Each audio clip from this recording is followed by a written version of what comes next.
د اسلامي امارت ویان ذبیح الله مجاهد اشرف غني ته د افغانستان د اقتصادي چارو سمبالښت وړاندیز کړی. سلام وخت مو بخیر، ستړي مشئ. د اسلامي امارت ویان ذبیح الله مجاهد پخواني ولسمشر اشرف غني ته درخواست کړی ترڅو د افغانستان اقتصادي چارې سمبال کړي او د افغانستان اقتصاد په پښو ودروي. دا خبرې پرون د سکایپ له لارې د اشرف غني او د ذبیح الله مجاهد ترمنځ ترسره شوي، خو اشرف غني ورته په ځواب کې 4 شرطونه ټاکلي.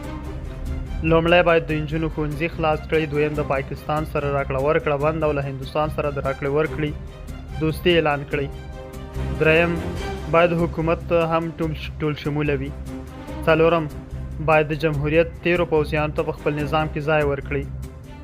ذبیح الله مجاهد د دغه شرطونو په اورېدو چوپ پاتې شوی او د خپلو مشرانو سره یې د مشوره کولو غوښتنه کړې. له عملتیا مو نړۍ مننه درنو لیدونکو چې موږ څارئ.